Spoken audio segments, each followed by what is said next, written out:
같이 우리 마음을 정돈하시고 우리 보좌 앞에 모여있는 이 찬양으로 주님 앞에 나아갑니다.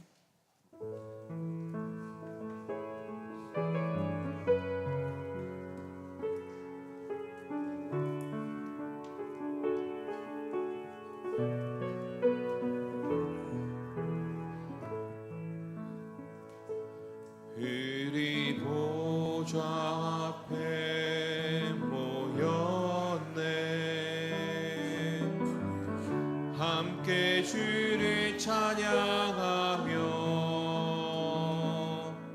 하나님의 사랑 그 아들 주셨네. 그의 피로 흘린 구원 받았네. 십자가에서 쏟으신 그 사랑 강같이 온 땅에 흘러 각 나라와 족속 백성 방언에서 구원 받고 주 경배 드리네. 구원하시 앉으신 우리 하나님과 어린 양께 있도다. 구원하심이 보좌에 앉으신 우리 하나님과 어린 양께 있도. 우리 보좌 앞에 모였네. 우리 보좌 앞에 모였네. 함께 주를 찬양하며 하나님의 사랑 그 아들 주셨네. 그의 피로 우린 구원 받았네. 십자가에서 쏟으신 그 사랑 강같이 온 땅에 흘러 각 나라와 족속 백성 방언에서 구원 받고 주 경배 드리네.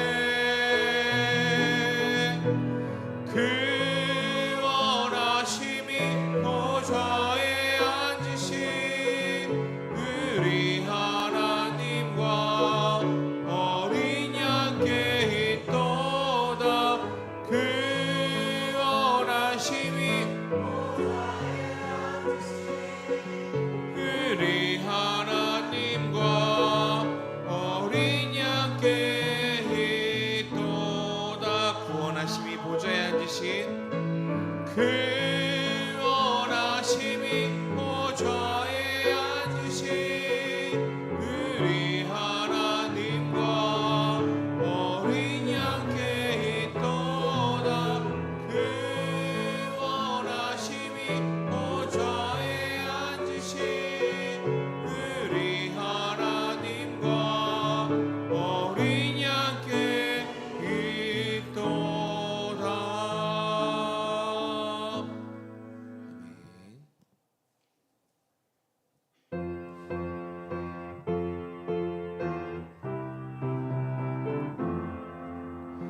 나 이제 주님의 새 생명 얻으며 새 것은 지나고 새 사람이로다.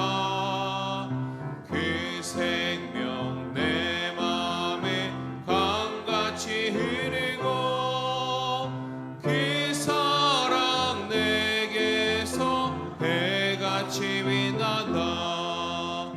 영생을 누리며 주 안에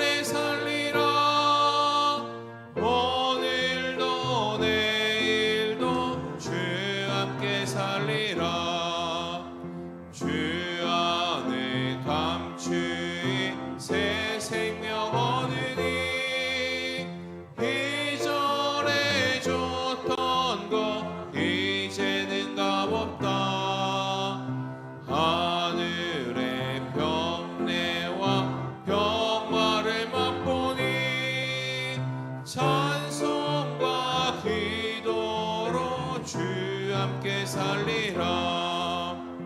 영생을 누리며 주 안에 살리라. 오늘도 내일도 주 함께 살리라. 산천도 초목도 새 것이 되었고 죄인도 원수도 진귀로 변한다.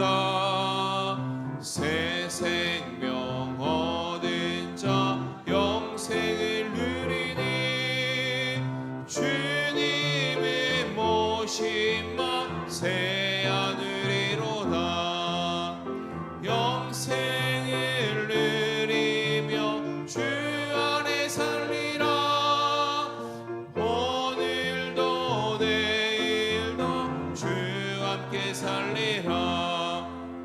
주 따라 가는 길 험하고 멀어도 찬송을 부르며 뒤따라가리라. 나 주를 모시고 영원히 살리라. 날마다 섬기며 주 함께 살리라. 영생을 누리며 주 안에 살리라. 오늘도 내일도 주 함께 살리라. 다 함께 일어나셔서 완전하신 나의 주 찬양하겠습니다.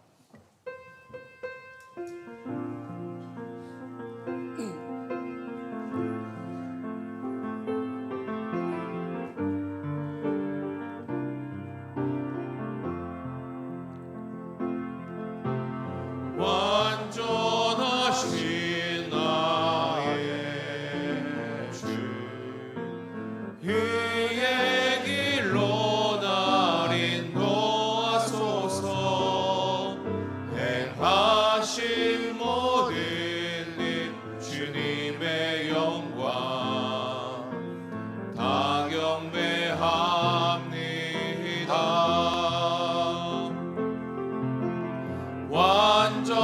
완전하신 나의 주 그의 길로 날 인도하소서.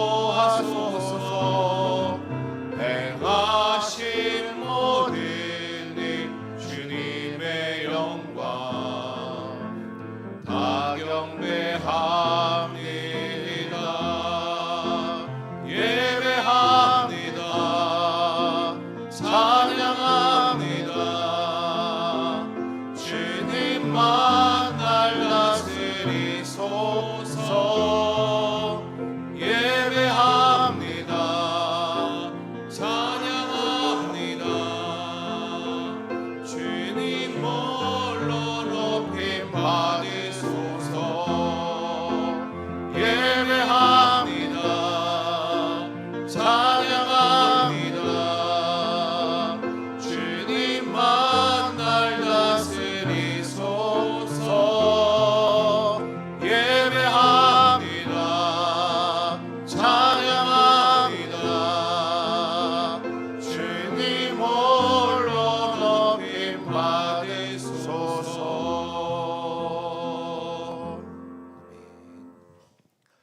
오라 우리가 여호와께로 돌아가자.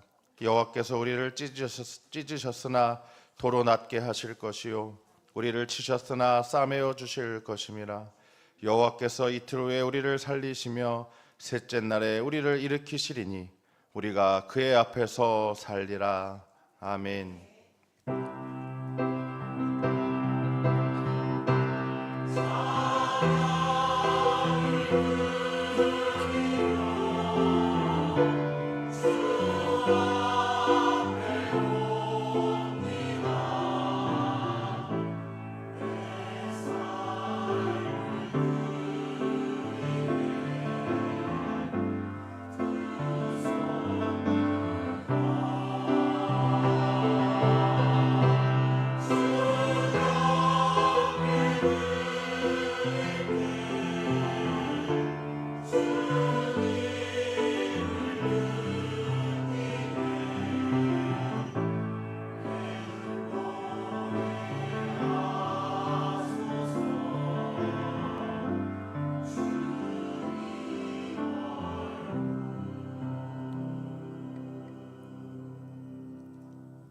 다시 찬송가 10장 찬양하시겠습니다.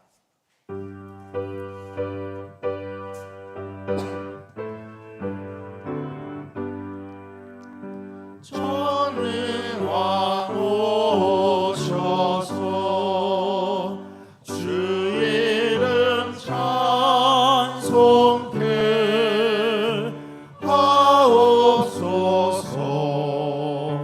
영광과 권능의 성부여 오셔서 우리를 다스려 주옵소서.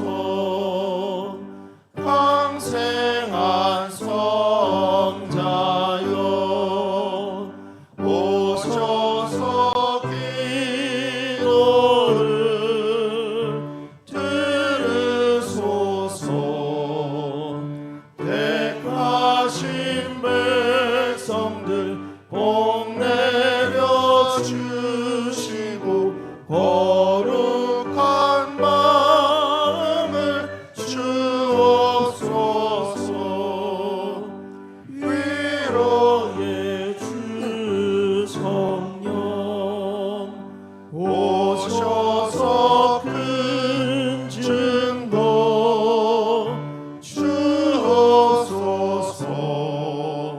전능한 주시여 각 사람 마음에서 떠나지 마시고 계시소서.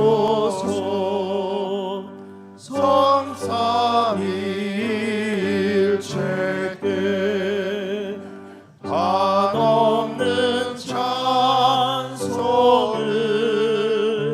드립니다. 존귀한 주님을 영광 중배옵고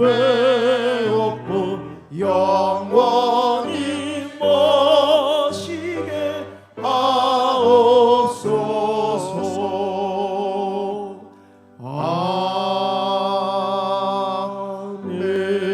아멘. 사도신경으로 우리의 신앙을 고백하겠습니다. 나는 전능하신 아버지 하나님 천지의 창조주를 믿습니다. 나는 그의 유일하신 아들 우리 주 예수 그리스도를 믿습니다.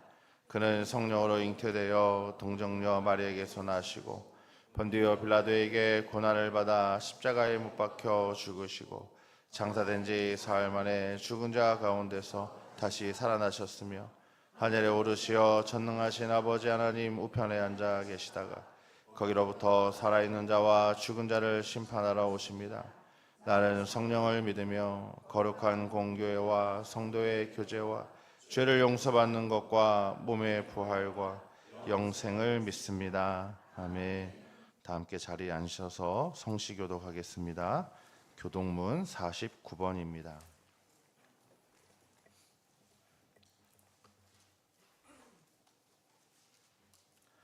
하나님이여 내 마음을 정하여 싸우니 비파야 수구마 깰지어다. 여호와여 내가 만민 중에서 주께 감사하고 주의 인자하심이 하늘보다 높으시며 하나님이여 주는 하늘 위에 높이 들리시며 주께서 사랑하시는 자들을 건지시기 위하여 우리에게 응답하사 오른손으로 구원하소서. 아멘. 한 주간의 죄를 고백하는 참회의 기도하신 후에 최준호 안수 집사님 기도하시겠습니다. 주님 감사합니다. 오늘도 믿음의 자유를 불러주시고 예배의 자유를 불러주시고 주 앞에 엎드리게 하시니 감사합니다. 여전히 하나님 보시기에 부족하고 연약하고 흠 많고 죄 많은 모습으로 나왔습니다. 불쌍히 여겨주시옵소서. 변화되지 못한 우리의 속사람을 주님 어여 여겨주시고 이 시간 성령님 도와주시고 찾아와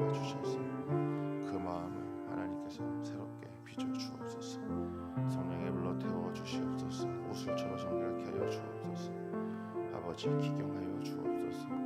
주 앞에 깨끗한 모습, 순결한 모습으로 예배 자리에 서기를 소망하오니 허탄한 모든 것들로부터 아버지 하나님이 주시지 아니하는 그 모든 것들을 이 시간 다 내려놓고 도말하게 하시고 새롭게 하여 주시사 주의 사랑과 은혜 안에서 주님 바라보며 예배할 수 있는 저희들의 몸과 마음이 되도록 하나님 지키시고 보호하시고 인도하여 주옵소서. 주님 사랑합니다. 주님 바랍니다. 도와주옵소서. 하신 하나님 아버지, 거룩한 주일 아침 저희들을 주님의 전으로 불러주시고 예배하게 하시니 감사를 드립니다. 하나님께서 지으신 자연은 푸름으로 가득하고 생명의 기운이 넘쳐나는 계절 속에서 저희들이 영적으로 더욱 풍성해지기를 소망하며 이 자리에 나왔습니다. 오늘은 우리 교회가 전교일 추석주일로 하나님께 예배를 드립니다. 공동체 가족 모두가 하나님을 예배하며 믿음 안에서 하나 될 수 있도록 인도하여 주옵소서. 소망의 주님, 저희들 세상 속에서 바쁘게 살아가면서 알게 모르게 지은 죄들을 주님 앞에 고백합니다. 말과 행동으로, 생각으로 하나님을 기쁘시게 하지 못했던 저희들을 용서하여 주시옵소서. 사랑의 주님, 우리 교회가 이 지역의 사회 속에서 참된 빛과 소금의 역할을 잘 감당하게 하시고 예배가 살아있으며 성도 간의 사랑이 풍성한 공동체로 세워지게 하옵소서. 전반기 제자 훈련이 얼마 남지 않았습니다. 제자 교육을 인도하시는 목사님에게 충만한 은혜를 더하여 주시었고 저희들에게는 겸손과 순종의 마음을 주셔서 주님의 가르침을 기쁨으로 따르게 하옵소서. 배운 말씀을 가정과 교회 그리고 세상 속에서 주님의 사랑을 실천하는 충성된 제자로 살아가게 하옵소서. 은혜로우신 주님, 이 나라와 이 민족의 함께 하시사 이 땅의 자유와 평화를 위해 목숨을 바친 순국 선현들과 유공자들의 희생을 기억하게 하시고 그 정신이 정의와 평화의 열매로 이어지게 하옵소서. 이 시대의 청소년들과 청년들이 세상의 유혹과 경쟁 속에서 방황하지 않게 하시고 하나님을 아는 지식으로 무장하여 믿음으로 굳게 서게 하옵소서. 이 시간 말씀을 전하시는 목사님에게 성령의 권능을 더하여 주셔서 선포되는 말씀마다 우리의 영혼이 깨어나게 하옵소서. 이 시간 찬양으로 영광 돌리는 찬양대와 헌신하는 모든 성기들 위해 하나님의 은혜가 충만하게 하옵소서. 오늘도 우리의 기도를 들으시고 응답하시는 예수님의 이름으로 기도하옵나이다. 아멘.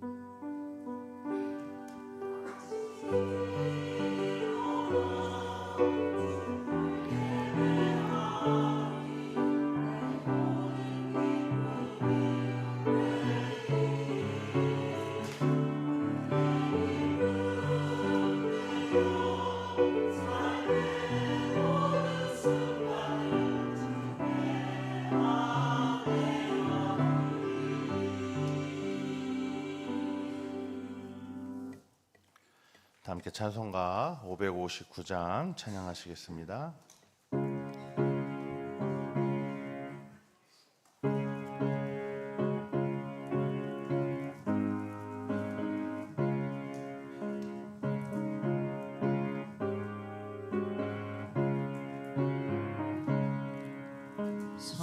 사철의 봄바람 불어있고 하나님 아버지 모셨으니 믿음의 반석도 든든하다. 우리 집 즐거운 동산이라. 고마워라 임마누엘, 예수만 섬기는 우리 집. 고마워라 임마누엘, 복되고 즐거운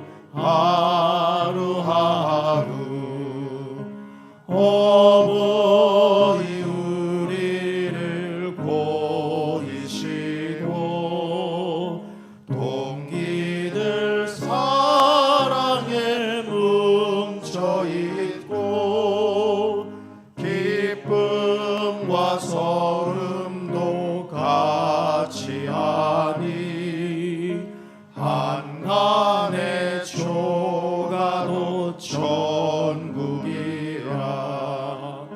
고마워라 임마누엘, 예수만 섬기는 우리 집. 고마워라 임마누엘, 복되고 즐거운 하루하루. 아침과 저녁에 수고하여 다같이 일하는 온 식구가 한 상에 둘러서 먹고 마셔. 여기가 우리의 낙원이라. 고마워라 임마누엘, 예수만 섬기는 우리 집. 고마워라 임마누엘, 복되고 즐거운 하루하루. 아멘. 오늘 하나님께서 우리에게 주시는 말씀은 골로새서 3장 18절에서 21절 그리고 23절의 말씀입니다. 신약성경 골로새서 3장 18절에서 21절 그리고 23절의 말씀은 제가 가진 성경으로 신약성경 326면에 있습니다.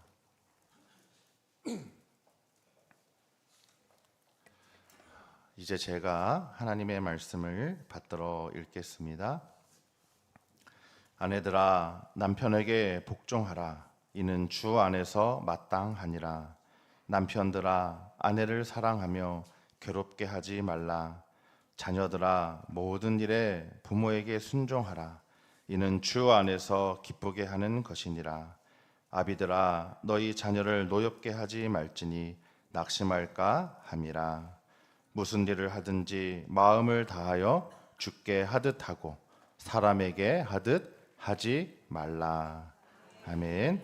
시온 찬양대에 찬양해 주시겠습니다.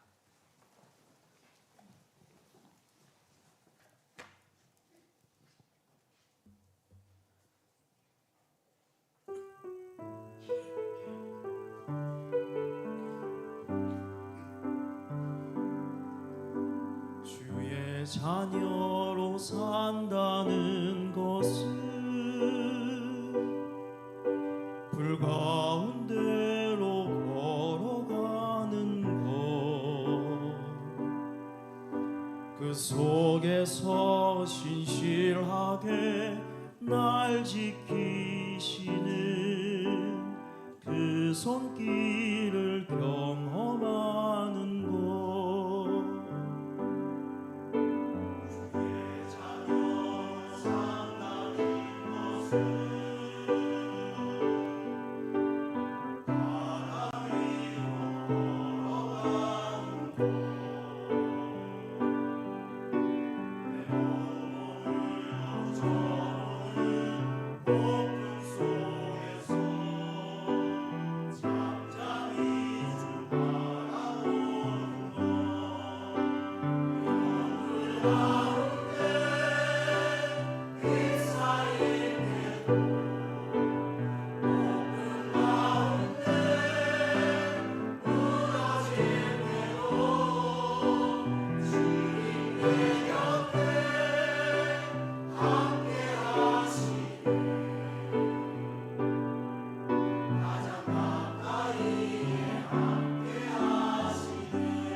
십자가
때론 물 가운데 휩싸일 때도 폭풍 가운데 무너질 때도 주님 내 곁에 함께 하시네. 가장 가까이에 함께 하시네.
아멘. 하나님께 영광의 박수 올려드리겠습니다.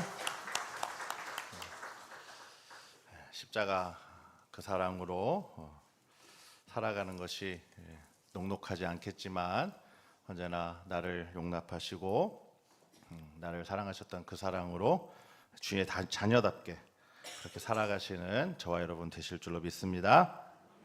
함께 인사합니다. 가정의 주인은 하나님이십니다. 주님께 하듯 가족을 대합시다. 네. 나와 너가 만나서 우리를 만들죠. 개인과 개인이 만나 공동체를 이루게 됩니다. 우리를 이루는 인류 최초의 공동체는 바로 가정입니다.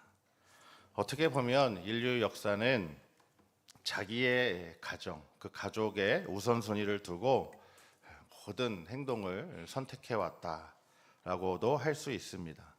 때로는 그런 혈연 중심의 가족을 지키려고 전쟁도 불사합니다.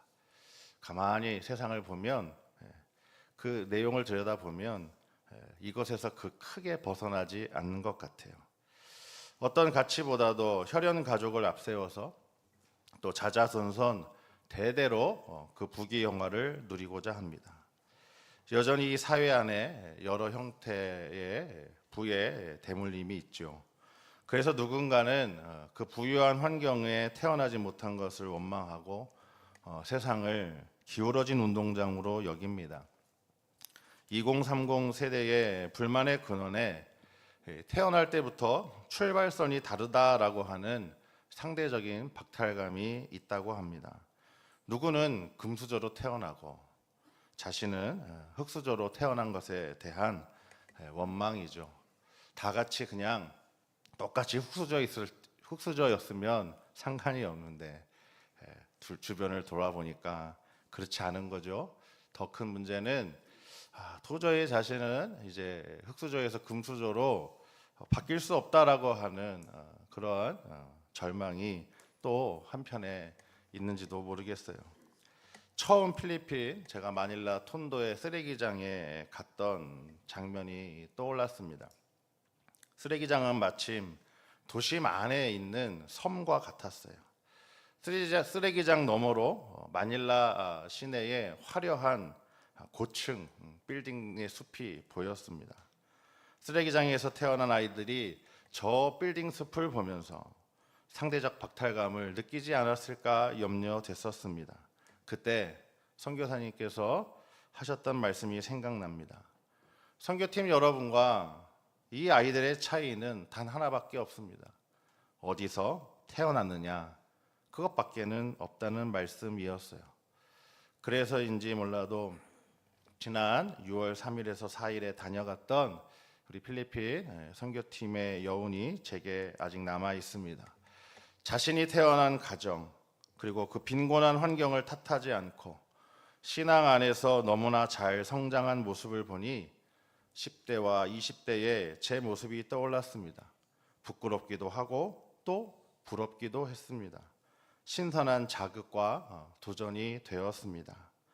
자기가 태어난 가정을 선택한 사람은 아무도 없죠. 이것은 부모와 형제 자매를 결정할 권리가 내게는 없다라고 하는 것을 뜻합니다. 내 선택과 무관한 가정에서 우리는 최초의 공동체를 시작합니다. 부모와 형제 그리고 자매를 만납니다. 그러니 그 관계가 결코 쉬울 리 없습니다. 사람을 행복하게 세 번째의 주제는 최초의 공동체, 가정에 대한 이야기입니다. 오늘 우리가 읽은 말씀은 가정생활의 지침서와 같죠. 행복한 가정을 이루는 비결을 골로새서 오늘 우리가 읽은 말씀은 한마디로 이렇게 이야기합니다. 죽게 하듯 하라 라고 하는 이 명령의 실천 여부에 달려있다라고 말씀해 주고 있습니다. 첫째는 부부간의 관계를 이렇게 설명합니다. 다 함께 오늘 말씀 18절 19절 함께 읽어봅니다. 아내들아 남편에게 복종하라. 이는 주 안에서 마땅하니라. 남편들아 아내를 사랑하며 괴롭게 하지 말라. 아멘. 세 번역의 말씀으로도 한 번 더 읽어봅니다. 아내된 이 여러분 남편에게 순종하십시오. 이것이 주님 안에서 합당한 일입니다. 남편 되니 여러분 아내를 사랑하십시오. 아내를 모질게 대하지 마십시오. 영어 성경을 읽어보면 또 이렇게 번역을 할 수 있는데 아내들에게 이런 부탁을 해요. 남편을 첫 번째로 놓아달라. 남편을 우선순위로 놓아주세요라고 이렇게 해요. Put first라는 단어를 쓰죠. 남편에게는 또 이렇게 이야기합니다. 아내를 사랑해야만 한다라는 거예요. 의무라고 하는 조동사 must를 씁니다. 그리고 거칠고 해롭게 하지 않아야 된다라고 그렇게 영어 성경은 우리에게 말씀하고 있어요. 성경에 보면 이 가정에 대한 이야기를 잘 들려주는 창세기의 이야기가 있죠. 야곱 가족과 그 가문입니다. 그래서 가족 치료 분야에서는 이 야곱 가정의 이야기를 교과서로 다루기도 합니다. 가족 내에 일어날 수 있는 모든 주제가 총망라되어 있기에 그렇습니다. 아브라함, 이삭, 야곱, 요셉에 이르기까지 4대에 걸쳐서 펼쳐지는 이 가문 안에서 일어난 이야기들은 마치 오늘날의 가족 안에서도 똑같이 발견되기에 그렇죠. 현대 가족 안에서 몸살을 앓고 있는 어려움들을 극복해 나아갈 그 열쇠를 이 이야기에서 찾아볼 수 있습니다. 가장 중요한 시작점이 되는 이삭 가정, 이삭과 리브가 그리고 거기에서 태어난 에서와 야곱을 중심으로 이제 가정 안에서 일어나는 다양한 관계를 하나씩 살펴보겠습니다. 먼저 부부 관계죠. 이삭과 리브가는 과연 어떠한 부부 관계를 맺고 있었을까요? 방금 읽은 골로새서의 말씀처럼 그런 관계를 잘 맺고 있었을까요? 지난주 우리의 말씀처럼 돕는 배필로서 인격적 관계를 맺어가며 그렇게 사랑하는 아들 에서와 야곱을 잘 양육했을까요? 이삭과 리브가는 서로의 부족함을 꼭 채워줄 알맞는 배필이 분명했습니다. 그러나 성경은 이 부분에 대해서 실패했음을 들려주죠. 이삭은 부모가 늦은 나이에 얻은 아들이었습니다. 그래서 부모였던 아브라함과 사라와 아주 밀착된 관계를 형성했죠.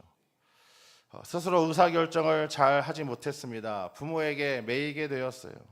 그래서 자아 분화가 제대로 이루어지지 않았습니다.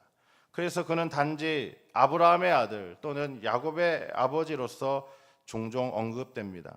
그저 가족의 흐름에 따라가는 모습만 보입니다. 그의 삶에 있어서 그가 독립적인 결단의 행동을 잘 했는지 찾아보기가 쉽지 않습니다.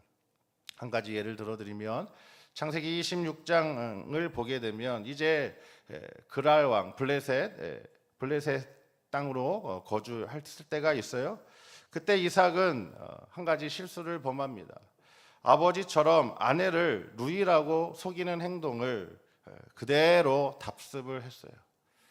창세기 26장 7절의 말씀을 읽어보면 자기 생명이 해할까 봐 리브가가 엄청 예뻤나 봐요. 그 땅의 사람들이 성경에 있는 그대로 말씀을 드리면 자기 아내가 너무 예뻐서 자기를 해할까 봐 두려워서 아내라고 하지 않고 누이라고 했다, 이렇게 설명하고 있어요. 자, 이것은 리브가에게 어떤 영향을 미쳤을까요? 아마 큰 충격을 주었을 겁니다. 이삭은 아내를 괴롭게 했습니다. 모질게 대했습니다. 아내를 아내라 부르지 못했습니다. 그렇다면 리브가는 어떻습니까? 리브가는 아주 진취적이었던 여성입니다. 창세기 24장의 이야기가 그녀를 잘 표현하고 있죠. 그런데 그녀는 아마 이런 남편에게서 희망을 접었던 것 같아요. 그러면서 이제 아들 야곱에게로 그 시선을 돌렸습니다. 이것은 우리가 방금 읽은 말씀처럼 남편을 우선순위에 두라라고 하는 이 말씀을 지키지 못한 모습이었습니다. 심지어 적극적으로 남편을 속이기까지 했으니 순종하지도 않았다라고 하는 것을 증명하죠. 부부관계에서 갈등하게 된 리브가는 야곱을 끌어들여서 남편을 대체하기에 이르렀습니다. 그들은 가족 내에서 서로 중요한 존재라 여기지 못했어요. 나는 그냥 부차적인 존재구나, 부수적인 존재구나. 리브가도 야곱도 그렇게 느끼는 서러움이 같았기에 그랬는지 몰라도 더욱 밀착된 감정 체계를 두 사람 사이에서 형성해 버렸다는 거죠. 그래서 형도 속이고 아버지도 속이고 남편을 속이는 행동까지 거침없이 하면서 이 가족의 구조를 망가뜨려 버렸습니다. 제대로 분화되지 않는 자아는 이처럼 미성숙한 채로 부모 또는 자식과의 삼각관계를 만들어서 건강한 독립적 관계를 맺지 못하고 서로 밀착되고 서로 종속된 상태를 계속해서 유지하며 건강한 가정을 이루지 못하도록 그렇게 해버리고 맙니다. 아브라함과 사라는 하나뿐인 자식 이삭을 중심으로 삼각관계를 형성했고, 이삭은 리브가 사이에서 관계 속에서 에서를 끌어들였고, 그리고 리브가는 이삭과의 관계 속에서 야곱을 끌어들였습니다. 리브가 야곱의 경우에 남편 이삭과의 관계 속에 자신의 문제를 해결하지 못한 리브가가 이 아들과 감정적 동일시를 그렇게 만들어내면서 자기 불안을 해결했다라고 볼 수 있어요. 리브가는 야곱과의 밀착관계 안에서 자기가 겪고 있는 문제를 아들 야곱에게 투사시켰다라고 볼 수 있습니다. 결혼 전 리브가는 아주 독립적이고 당당한 모습의 여성으로 나타나죠. 그래서 환대하고 종들의 가축까지도 자기가 나서서 물을 먹이는 그런 적극적인 모습을 표현해요. 그리고 당장 그 가정을 떠나서 그 아브라함의 종을 따라 나섰던 그런 아주 멋진 여성으로 등장합니다. 그런데 결혼 후에 그녀는 극성스러운 어머니로 변해버렸습니다. 이것은 아마도 가부장적인 관습 안에서, 그 결혼 생활 안에서 리브가가 좌절을 경험했음을, 그래서 가족 내에서 자신이 중요한 존재가 아니라 그냥 종속적이고 부수적인 존재라고 하는 느낌을 받았다라고 하는 것을 보여주죠. 리브가는 마치 전투하는 것처럼 야곱이 축복을 받을 수 있도록 그렇게 뒷받침합니다. 이것은 아들과 자신을 동일시시켜서 자신이 얻지 못하는 것을 아들을 통해 얻어 만족하려고 하는 모습이죠. 부부의 문제는 부부끼리 해결해야 됩니다. 한 번 더요. 부부의 문제는 부부끼리 해결해야 합니다. 부모의 원함을, 부모의 필요를 자녀를 통해서 이루려고 하는 것은 결코 바람직하지 않다는 것을 성경은 우리에게 알려주고 있어요. 자, 건강한 부부 관계를 하지 못할 때 그럼 부모는 자녀와 또 자녀는 부모와 어떤 관계를 맺게 될까요? 여러분 예상하시는 것처럼 바람직하지 못한 역기능적인 관계를 형성하게 되죠. 창세기 25장 28절입니다. 우리 같이 한번 읽어볼까요? 시작. 이삭은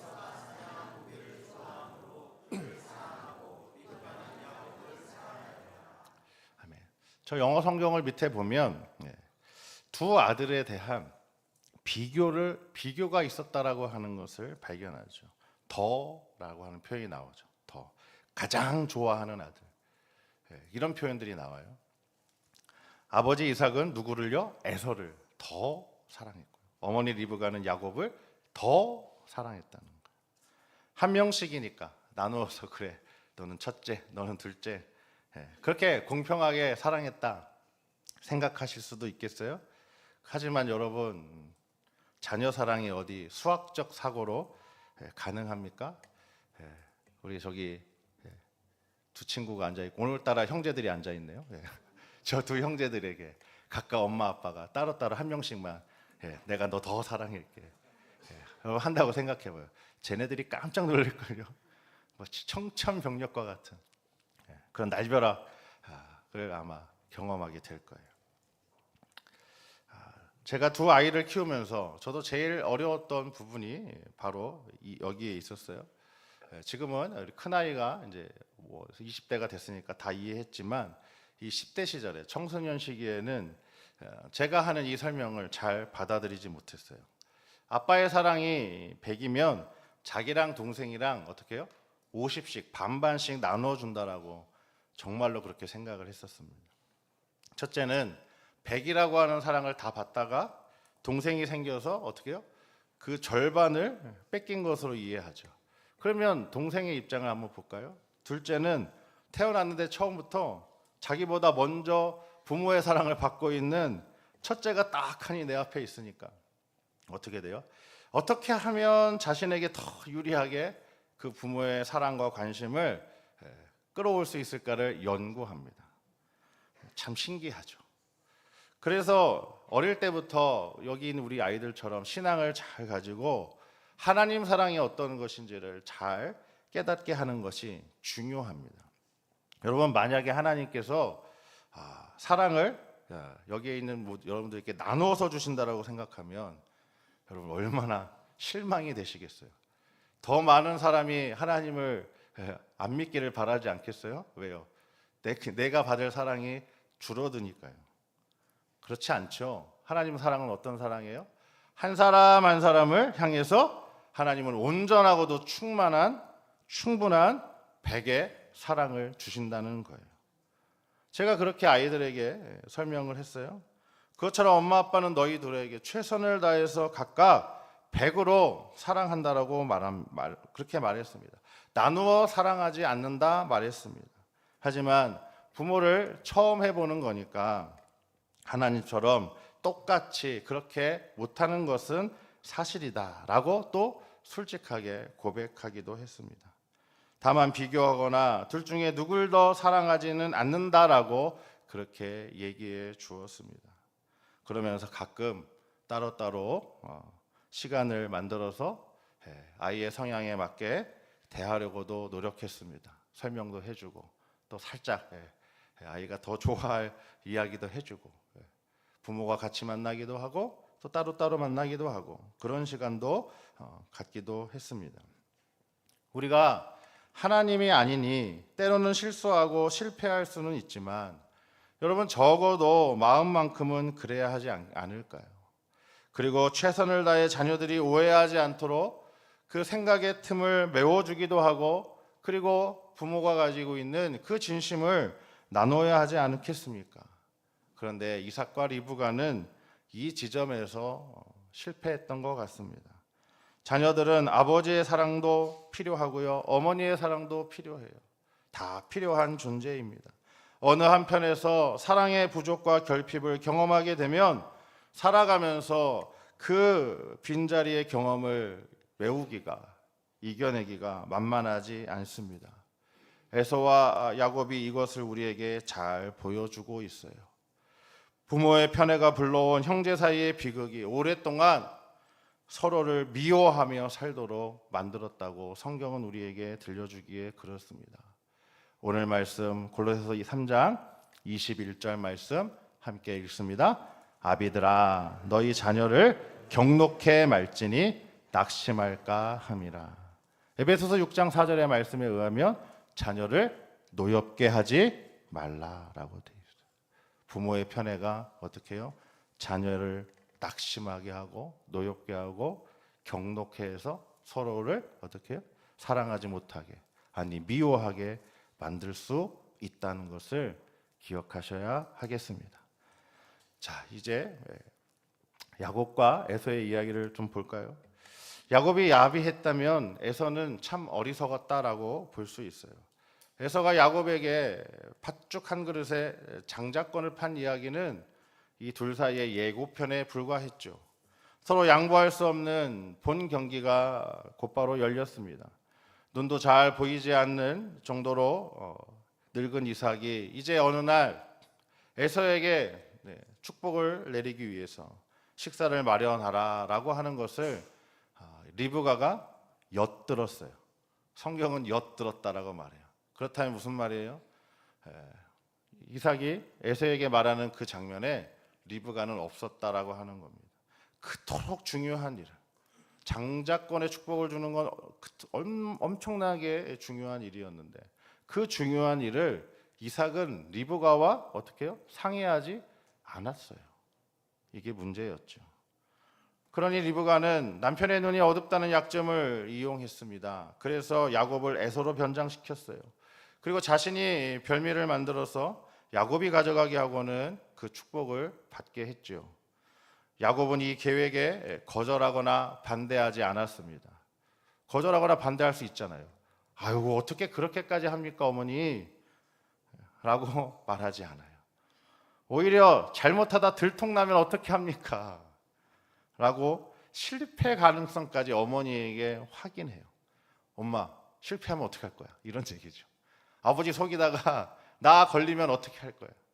이렇게 이야기하는 거예요. 그러니까 리브가가 뭐라고 말하는지 보세요. 잘못될 경우에 그 저주는 내가 받을 거니까 너는 그냥 내가 하는 대로 내 말을 따르라 라고 말하죠. 창세기 27장 13절을 같이 읽어봅니다. 어머니가 그에게 이르되 내 아들아 너의 저주는 내게로 돌리리니 내 말만 따르고 가서 가져오라. 참 엄마의 마음이에요. 그죠? 그럼 여기서 야곱은 어떻게 해야 돼요? 엄마가 자기 저주 다 받겠다는데 멀쩡한 아들이면 아니에요 그래야 되는 거 아니에요? 그런데 야곱은 엄마를 걱정하지 않아요. 자기 중심적인 성격을 일관되게 보여주었습니다. 어머니가 어찌되든 선택한 방법이 목적을 이룰 수만 있다면, 그리고 자기를 지켜줄 수만 있다면 거기에만 관심이 가 있습니다. 방법만을 우선 생각할 뿐이지 지켜야 할 원칙에 관한 판단이 전혀 그리고 고려되고 있지도 않습니다. 야곱은 목적이 서면 수단과 방법을 가리지 않습니다.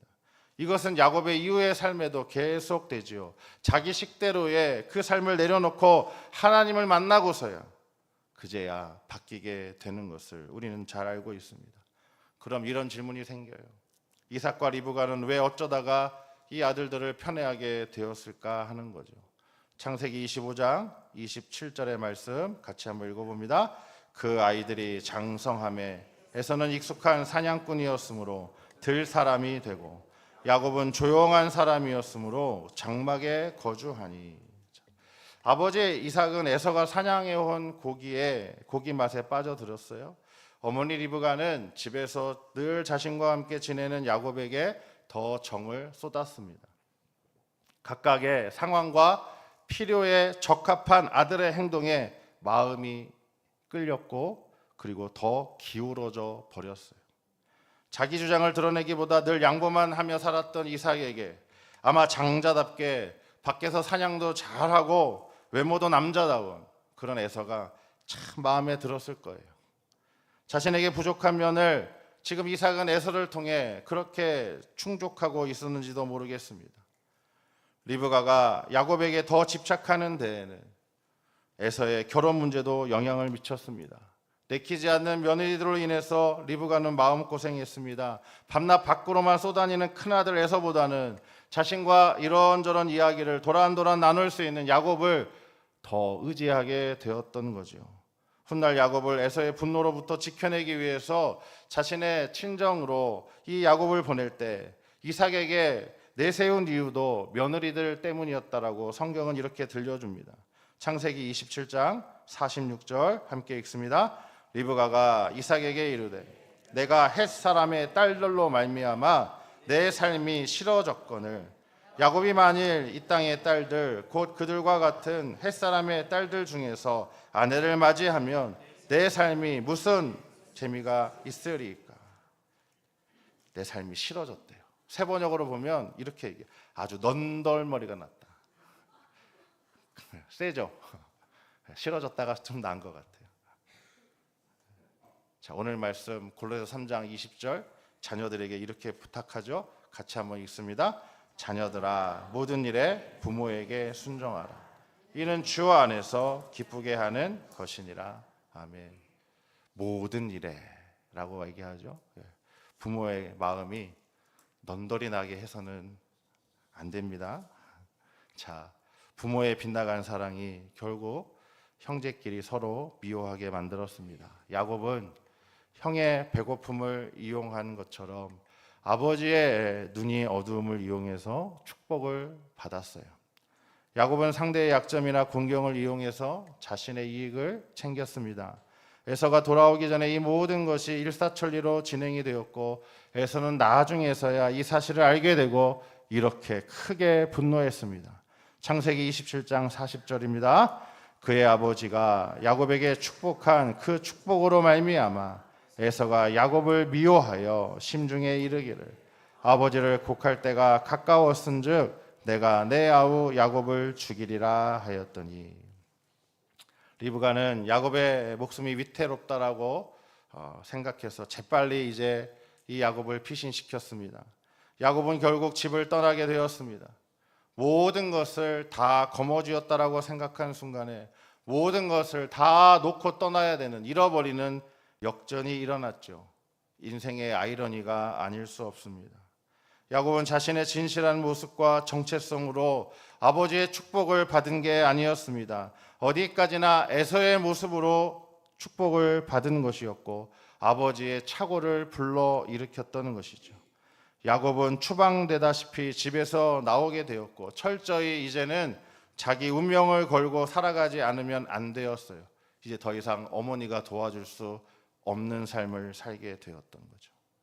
하나님의 축복은 진정한 나, 진짜 나로 현실을 감당할 때 비로소 내 것이 된다라고 하는 것을 야곱의 인생을 통해 우리가 배우게 돼요.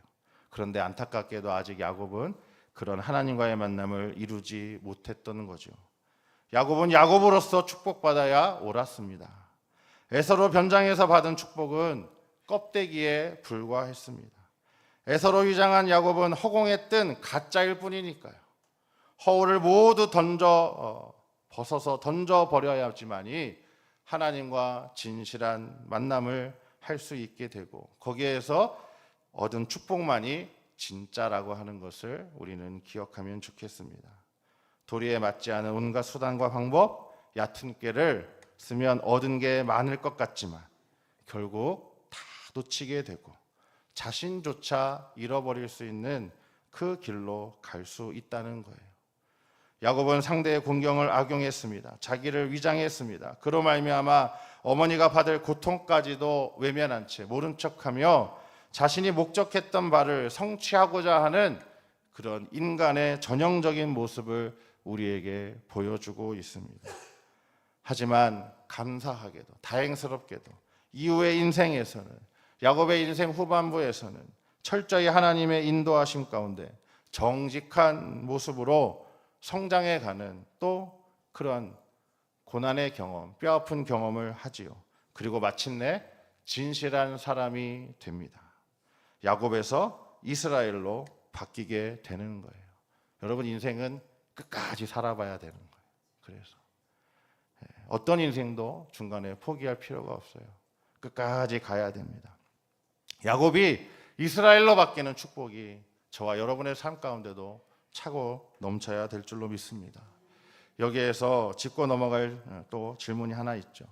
에서와 야곱이 이렇게 된 것이 그럼 누구의 책임일까 하는 거예요. 적어도 본인들만의 책임으로만 다 돌릴 수는 없어 보이죠. 말씀드린 것처럼 부모의 편애로 시작된 빗나간 사랑에서 출발할 수 있다라고 하는 것 부인할 수 없어요. 하지만 또 그렇다고 부모의 그 빗나간 사랑이 다 그러면 이것을 책임져야 되느냐? 그것도 그렇지 않습니다. 그 빗나간 사랑을 깨닫고 바로 잡을 수 있어야 되는 거예요. 험난한 세월, 고통의 시간을 대가로 치르고 나서야 이제 야곱은 에서는 그것을 아마 깨달았던 것 같습니다.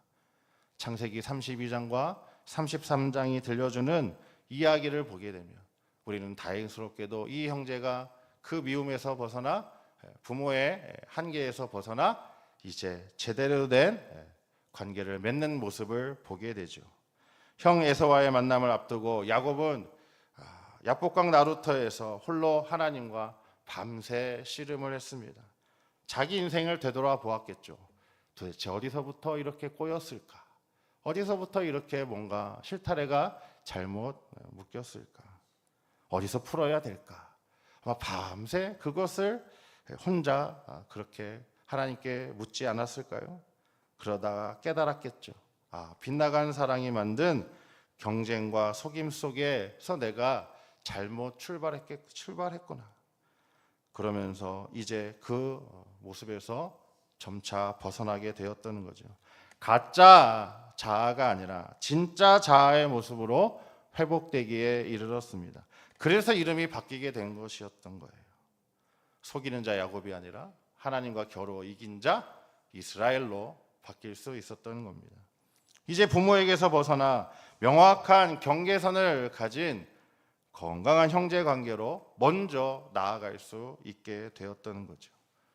그렇게 한 발짝을 내딛자 어떤 일이 일어났습니까? 이 형제는 뜨겁게 화해하기에 이르렀습니다.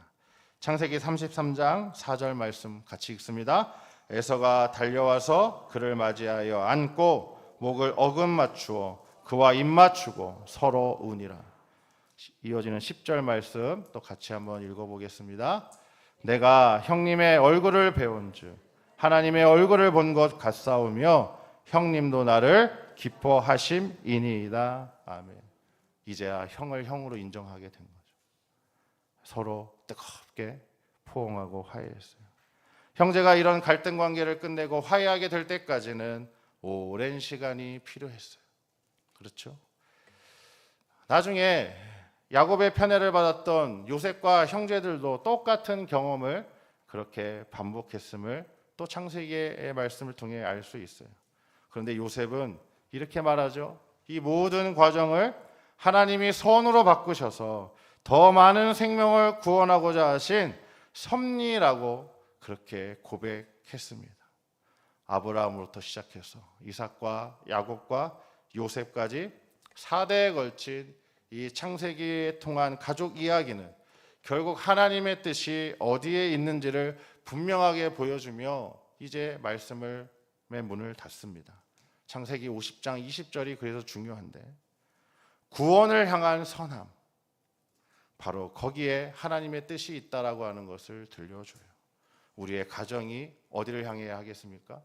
하나님의 구원을 이루고자 하는 선함에 있어야 된다라고 하는 것을 분명하게 말씀해 주고 있습니다. 자, 오늘 말씀 골로새서 3장 23절 다시 한번 읽어봅니다. 무슨 일을 하든지 마음을 다하여 주께 하듯 하고 사람에게 하듯 하지 말라. 아멘. 바울은 부부간에 그리고 부모가 자녀에게 또 자녀가 부모에게 해야 하는 마땅한 태도를 이 말씀으로 우리에게 정리해서 들려주고 있어요. 구원의 주님께 하듯 진심으로 대할 때 우리의 가정 속에서 이루어지는 모든 관계가 회복되고 행복한 가정으로 나아가게 될 줄로 믿습니다. 배우자의 모습에서, 부모의 모습에서, 자녀의 모습에서, 형제 자매의 모습에서 누구를 봐야 돼요? 구원의 주님을 바라보실 수 있는 저와 여러분 되시기를 소망합니다. 그 빛나는 하나님의 형상으로 우리에게 주신 최초의 공동체 가정이 더 반짝반짝 빛나게 되어서 하나님께 감사와 영광을 돌리시는 저와 여러분 되시기를 간절히 소망합니다. 기도하겠습니다. 모든 가정의 주인이신 하나님, 구원을 향한 선함으로 서로 만나게 하옵소서. 부부간의 돕는 배필로서의 신의와 사랑을 다하게 하시고 그 흘러나오는 사랑으로 자녀를 양육하게 하옵소서. 자녀는 부모에게 순종하여 기쁨을 드리게 하시고 형제자매는 서로의 존재에 감사하며 배려와 존중과 이해가 담긴 관계를 맺게 하옵소서. 마음 다해 주께 하듯하여 최초의 공동체 가정을 하나님 나라 되게 하옵소서. 예수님의 이름으로 기도하옵나이다. 아멘. 다 함께 찬송가 50장 2절 찬양하며 봉헌하겠습니다.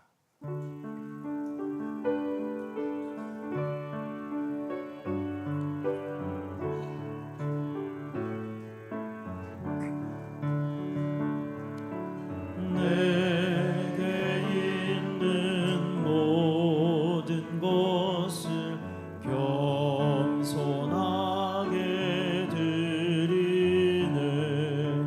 세상 욕심 멀리하니 나를 받아 주소서. 주께 드리네. 주께 드리네. 사랑하는 구주 앞에 모두 드리네.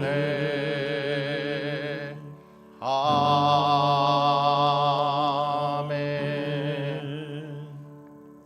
사랑의 하나님, 하나님 형상을 가진 나와 너로 살아가게 하시니 감사합니다. 이 시간 한 주간의 은혜를 감사하며 주일 헌금으로 소득의 11조로 여러 가지 감사의 제목으로 선한 목적 위에 예물 드리오니 주의 선한 뜻에 합당하게 온전히 사용되게 하옵소서. 허락하신 자리에서 기쁨으로 자원하고 헌신하며 최선을 다하는 선한 청지기로 살게 하옵소서. 언제나 우리 삶의 주인 되시는 예수님의 이름으로 봉헌기도 드립니다.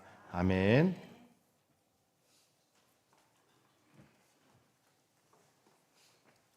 네, 교회 소식 전해드립니다. 네, 오늘은 기도해 주신 것처럼 상반기 전교인 출석 주일로 그렇게 지킵니다. 우리 하반기에는 추수감사 주일에 또 전교인 출석 주일로 그렇게 지키도록 하겠습니다.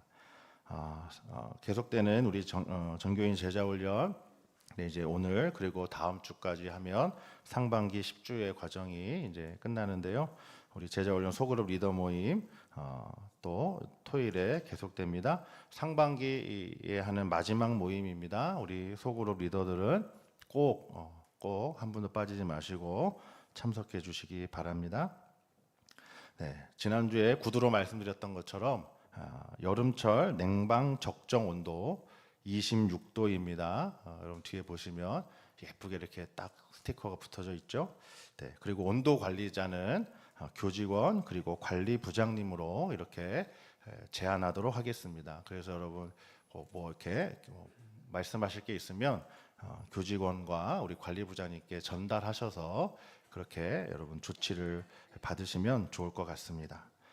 우리 김태준 명예권사님, 윤명자 은퇴권사님 성경 통독해 주셨고요. 네, 우리 이제 이명석 관리 집사님 다음 주간 우리 휴가 여름 휴가 다녀오시도록 하겠습니다. 잘 다녀오실 수 있도록 또 기도해 주시면 감사하겠습니다. 또 우리 최준호 장찬영 권사님 가정에서 따님 결혼식 잘 마치신 것에 감사하는 마음으로 또 오늘 떡을 준비해서 공개해 주셨습니다. 또 기쁨의 교제 잘 나눠 주시기 바랍니다. 우리 기타 다른 소식들은 주보를 참조해 주시기 바랍니다. 이제 다 함께 자리에서 일어나셔서 찬송가 635장 주기도문 찬양하시고 축도로 예배 마치겠습니다.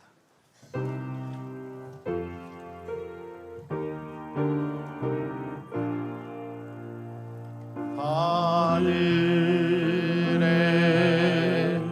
계신 아버지 이름 걸어 가사 주님 나라 임하시고 뜻이 이루어지이다.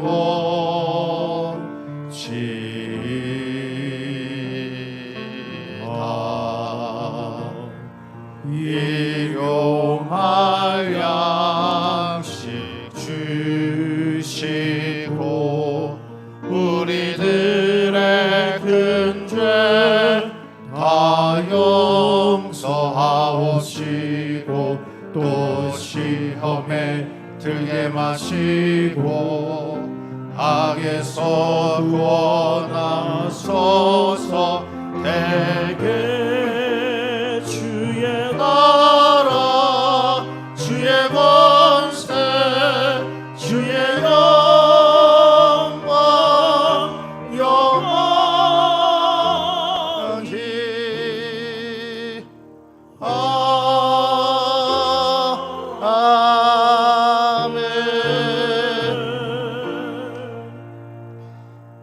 주님 경건에 이르도록 연단하여 주옵소서. 온 공동체가 함께 모여 예배함의 기쁨과 감사가 차고 넘치게 하옵소서. 가정의 주인이 주님이심을 기억하고 마음 다해 주께 하듯 하게 하옵소서. 부부를 통해 흘러나오는 사랑으로 자녀를 양육하게 하옵소서. 자녀는 부모에게 순종하고 부모는 자녀의 마음을 보살피게 하옵소서. 구원을 향한 선함을 이루어 허락하신 가정이 하나님 나라 되게 하옵소서. 몸과 마음의 질병과 아픔으로 고통당하는 환우들을 치유하여 주옵소서. 연로하신 부모에게는 건강을, 어린 자녀에게는 지혜와 믿음을 주옵소서. 상생과 화합의 길을 걷는 나라, 안전하고 행복한 사회 이루게 하옵소서. 이 세상 곳곳에서 벌어지고 있는 전쟁이 끝나고 속히 평화를 되찾게 하옵소서. 하나님을 기쁘시게, 사람을 행복하게, 세상을 아름답게 만드는 교회 되게 하여 주시옵소서. 이제는 우리 구주 예수 그리스도의 은혜와 하나님 아버지의 다함없는 사랑과 보혜사 성령의 위로 교통하심이 가정의 모든 관계에서 마음 다해 주께 하듯 하라는 명령대로 실천하기로 다짐하는 이 시간 예배하는 우리 모두 위에, 가정과 일터 위에, 사랑하는 은광 공동체와 이 나라와 이 세계 위에 지금부터 영원까지 함께 하시기를 간절히 축원하옵나이다. 아멘.